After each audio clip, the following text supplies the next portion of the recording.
हमारे पास्टर में फायर नहीं है। पास्टर को समझना चाहिए, लोगों को बुरा लगता है। Pastor is not good.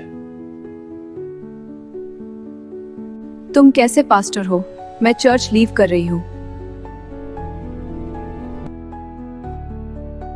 एक अच्छे और मजबूत चर्च की ग्रोथ यानी उन्नति एक परफेक्ट संपूर्ण पास्टर से नहीं होती है, वरन विश्वासियों की प्रार्थनाओं के साथ होती है। आपका चर्च आने वाले समय में किस दिशा में जाने वाला है, ये संडे की स्टेज से डिसाइड नहीं होता है। ये डिसाइड होता है मंडे से लेकर सैटरडे तक की हुई प्रार्थना के द्वारा। आज बहुत सारे विश्वासियों की अपने पास्टर्स को लेकर, अपने अगुओं को लेकर बहुत सारी शिकायतें तो हैं, लेकिन क्या आपके घुटनों पर आकर आपके पास्टर के लिए आपके दिल में, आपके घर में, आपके जुबान पर प्रार्थनाएं हैं?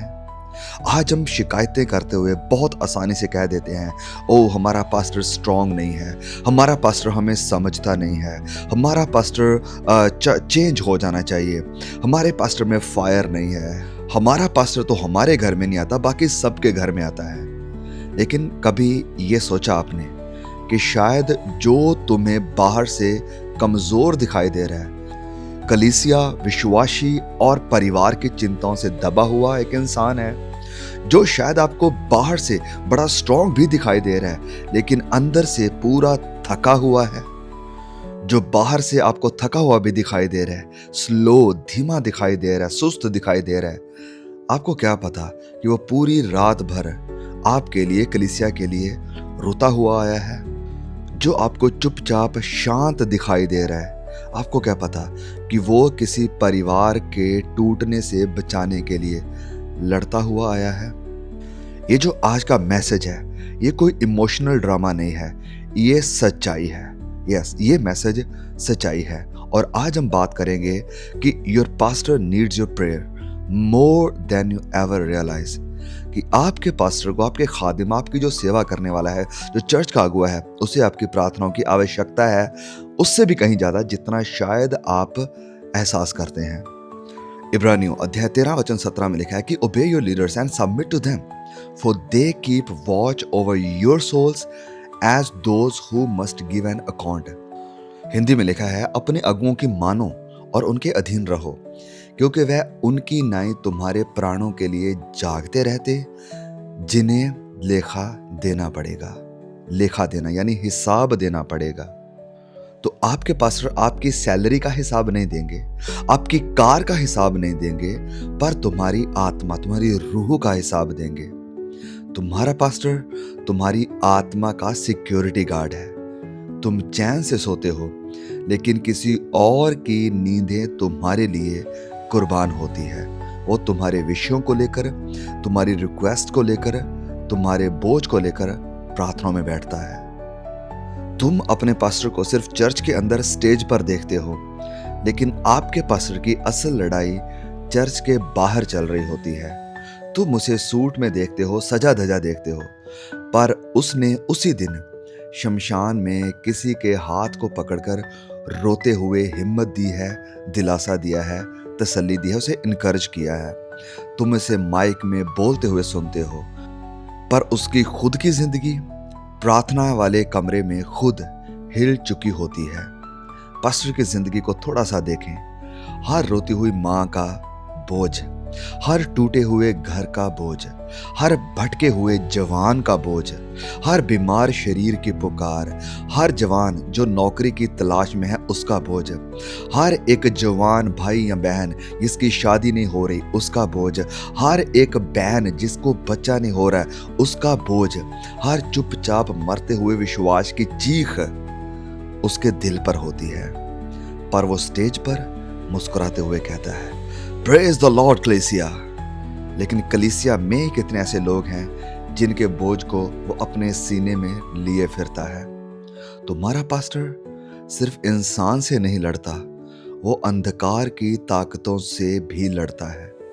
और वो लड़ाई हम सब की है, लेकिन उसकी ज्यादा है, क्योंकि वो सच्चाई से लोगों को वाकिफ करवा रहा है और अंधकार की ताकतों से लड़ते हुए परमेश्वर के राज्य को फैलाकर शैतान के राज्य को खत्म कर रहा है। इस कारण वो शैतान का टारगेट रहता है। इफिसियों 12 में जैसे हम सब पढ़ते हैं, और we wrestle not against flesh and blood. लड़ाई लहू और मांस की नहीं है, ये उसकी आत्मिक लड़ाई भी है। डेविल को तुम्हारी जॉब से प्यार नहीं, डेविल को तुम्हारे घर से प्यार नहीं, शैतान को तुम्हारी रूह से प्रॉब्लम है। और जो रूहें बचाता है, इस बात को मैं कह रहा हूं, ध्यान से सुने, जो रूहों को बचा रहा है, शैतान पहला निशाना उसी पर साधता है, उसी पर लगाता है, या उसके परिवार पर लगाने की कोशिशें करेगा।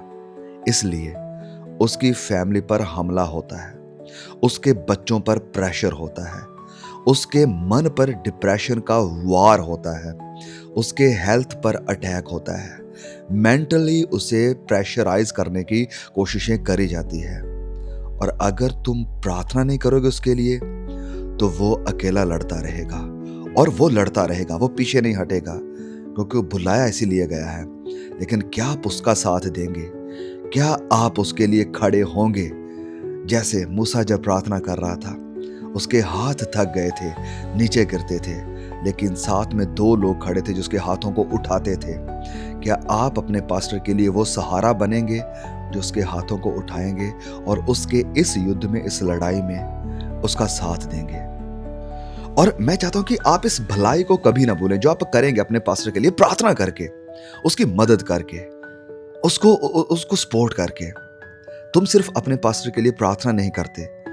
जब तुम प्रार्थना करते हो अपने पास्टर के लिए, तो तुम अपने घर के लिए भी प्रेयर कर रहे होते हो। तुम अपने पास्टर के लिए प्रार्थना करते हो, और स्वर्ग तुम्हारे बच्चों पर अपनी शील्ड को, अपनी प्रोटेक्शन को रख देता है। तुम उनके लिए प्रार्थना करते हो, और तुम्हारा घर आत्मिक हमलों से बच जाता है। चर्च के लिए प्रार्थना करता है, उसका घर सुकून पाता है, उसका घर परमेश्वर की छाया में रहता है, परमेश्वर की प्रोटेक्शन में रहता है। जो पास्टर के लिए रोता है, उसके लिए खुद खुदा लड़ता है, उसके लिए परमेश्वर खड़ा होता है।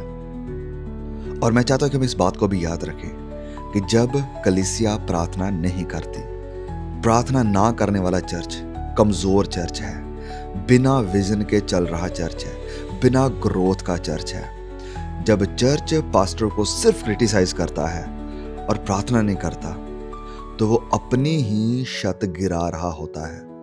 यस, जब कलीसिया प्रार्थना नहीं करती, क्रिटिसाइज करते अपने पास्टर को, तो वो अपनी छत को गिरा रहे होते हैं। तुम जिस चरवाहे को पत्थर मार रहे हो, वो तुम्हारी रक्षा के लिए ठहराया गया है, लगाया गया है, खड़ा किया गया है। और इस बात को हम याद रखें कि जब कोई पास्टर गिरता है, तो नुकसान किसका होता है? Who suffers? जब पास्टर गिरता है, चर्च हिलता है। जब पास्टर टूटता है, परिवार टूटते हैं और बिखर जाते हैं। पास्टर चुपचाप होता है, रूहें मरने लगती हैं। तुम्हारा पास्टर तुम्हारा विरोधी नहीं, तुम्हारा दुश्मन नहीं है, वो तुम्हारी शील्ड है, वो तुम्हारा साथी है, वो तुम्हारा अगुआ है, तुम्हारा चरवाहा है, तुम्हें चराने के लिए, तुम्हें खिलाने के लिए, और तुम्हें भेड़ियों से बचाने के लिए। आज, और ना तो मैंने पहले कभी ये मांगा है, मैं आपसे कभी कोई लाइक नहीं मांगा, ना मैं शेयर मांग रहा हूं कि शेयर करें, मैं आपसे प्रेयर मांग रहा हूं कि प्रेयर करें। आज रात सोने से पहले अपनी फैमिली के साथ ये बोलना कि प्रभु, मेरे पास्टर को सलामत रखना, मेरे चरवाहे को ताकत देना, जो हमें खिलाता है, हमें चराता है, तुम उसे अपनी प्रोटेक्शन देना, अपनी ताकत देना, अपना जोर देना। और जब भी, मेरी बात सुने, जब भी तुम चर्च जाओ, तो सिर्फ मैसेज सुनने मत जाओ, उनके लिए प्रार्थना करने भी जाओ, उनके लिए प्रार्थना करने भी जाओ। सो मेरी बात को ध्यान से सुने। Perfect pastor does not build a strong church, a praying church builds a strong pastor. एक प्रार्थना करने वाला चर्च एक मजबूत, एक अच्छे पास्टर को खड़ा करता है। और जब पास्टर स्ट्रॉन्ग होता है, तो चर्च अनस्टॉपेबल हो जाता है। जब आपका चरवाहा मजबूत है, जब चरवाहे के साथ लोग प्रार्थना कर रहे हैं, उसको सपोर्ट कर रहे हैं, तो अपने आप युद्ध जीत लिए जाते हैं। शैतान का कोई भी हमला तोड़ नहीं सकता आपके पास्टर को, और उसके कारण कलीसिया टूट नहीं सकती। सो मेरे प्रिय भाई, मेरी बहन, अपने पास्टर के लिए प्रार्थना करो। जब आप अपने पास्टर के हाथों को प्रार्थना में उठाएंगे तो आप अपने लिए भी एक बहुत बड़े फेवर को पाएंगे। जब मूसा के हाथ उठाए जा रहे थे तो वो मूसा की मदद नहीं कर रहे थे। मूसा के हाथ उठाने के द्वारा वो अपनी जाति, अपने लोग और अपनी मदद कर रहे थे, क्योंकि वो जीत रहे थे। So please never stop praying for your pastor. और अगर आप प्रार्थना नहीं कर रहे थे, अपने पास्टर के लिए प्रार्थना करना शुरू करें। उसे आपकी प्रार्थनाओं की जरूरत है। और हाँ, प्लीज प्लीज इसे हर कलीसिया तक पहुंचाएं। ये आवाज है जो हर कलीसिया तक जाना जरूरी है। May God bless you and I will see you all again. Amen.